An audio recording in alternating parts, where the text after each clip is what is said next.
Hello viewers, আসসালামু আলাইকুম। সবাই কেমন আছেন? আশা করি সবাই ভালো আছেন।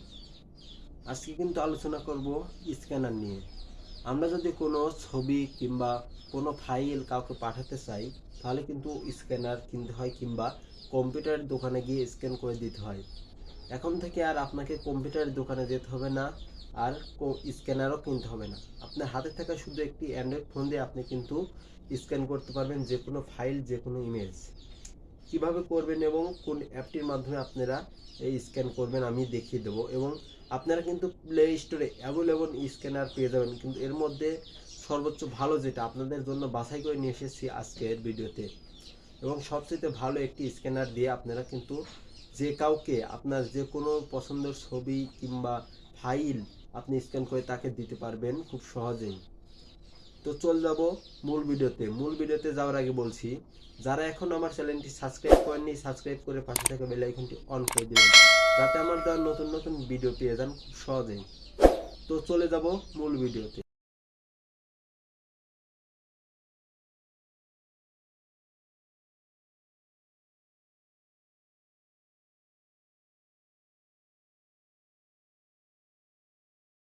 ভিউয়ার্স, চলে আসবেন ফোন স্ক্রিন থেকে আপনারা আপনাদের গুগল প্লে স্টোরটি ওপেন করে নেবেন। ওপেন করে নিয়ে আপনারা চলে যাবেন সার্চ বারে গিয়ে লিখবেন ক্যাম সেন্সার অ্যাপ।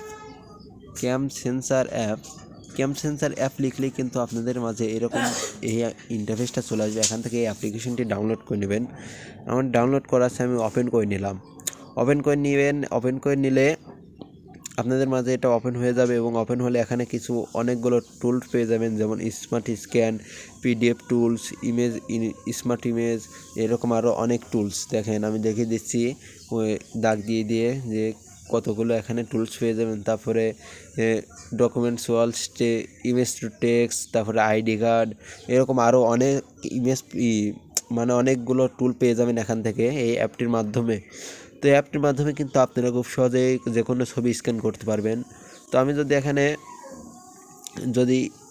যদি এখানে স্মার্ট স্ক্যানের উপর ক্লিক করি, এখন থেকে একটা দেখাচ্ছি আপনাদেরকে। স্মার্ট স্ক্যানের উপর ক্লিক করে আপনাদেরকে দেখিয়ে দিচ্ছি। প্রথমে আমি একটা ছবি স্ক্যান করে দেখাবো, পরে একটা টেক্সট স্ক্যান করে দেখাবো। তো আমি স্মার্ট স্ক্যানের উপর ক্লিক করে দিয়ে এখান থেকে একটা ইমেজ সিলেক্ট করে নেব। তো আপনারা আপনাদের ইমেজ সিলেক্ট করে নেবেন। তো আমি এখান থেকে আমার একটা ইমেজ সিলেক্ট করে নিচ্ছি। আপনারা আপনাদের যে ইমেজটা স্ক্যান করতে চান পুরাতন, সেই ইমেজটা সিলেক্ট করে নিন। তো আমি আমার এই ইমেজটা সিলেক্ট করে নিচ্ছি।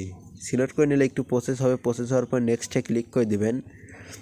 নেক্সটে ক্লিক করে দিলে কিন্তু আপনার এটা প্রসেসিং শুরু হয়ে যাবে। দেখেন আগের থেকে কিন্তু অনেক সুন্দর ক্লিয়ার হয়েছে। যেহেতু আমার এই ছবিটা আমি ফ্ল্যাশ দিয়ে তোলা ছিল, এই জন্য ছবিটা এরকম আসছে। তো আপনারা যদি ফ্ল্যাশ ছাড়া তোলেন অনেক সুন্দর আসবে, এবং এটা কিন্তু কোনো কম্পিউটার দোকানে যা স্ক্যানও করতে হবে না, এবং এটা আবার নেক্সটে ক্লিক করলে কিন্তু সেভ হয়ে যাবে। এবং এখন আমি আপনাদের মাঝে একটা টেক্সট করে দেখাবো। এখান থেকে অ্যালবামের উপর ক্লিক করে দেবো। আমি অ্যালবামের উপর ক্লিক করে দিয়ে এখান থেকে আমি একটা ইমেজ সিলেক্ট করে নেব। তো আমি একটা ইমেজ সিলেক্ট করে নিলাম। ইমেজ সিলেক্ট করে নেওয়ার পরে একটু প্রসেসিং নেবে। তো এখান থেকে প্রুফ হয়ে যাবে, এবং আপনারা প্রুফ করে নেবেন। দেখেন এখান থেকে প্রুফ হয়ে যাবে। যদি তার বেশি করতে চান আপনাদের পছন্দ মতো করে নেবেন, এবং এখান থেকে কিন্তু অটোই দেখেন স্ক্যান হয়ে গেছে। টিকমার্কে ক্লিক করবেন। আপনারা চাইলে ব্রাইটনেস বাড়াইতে পারেন। তো এখান থেকে টিকমার্কে ক্লিক করলে কিন্তু এটা কিন্তু প্রসেসিং হয়ে যাবে। প্রসেসিং হয়ে গেলে এখান থেকে কিন্তু উপরে দেখেন কর্নারে পিডিএফ আছে। তো আপনারা যদি পিডিএফের উপর ক্লিক করেন, এখান থেকে কিন্তু পিডিএফ ফাইল বানাতে পারবেন।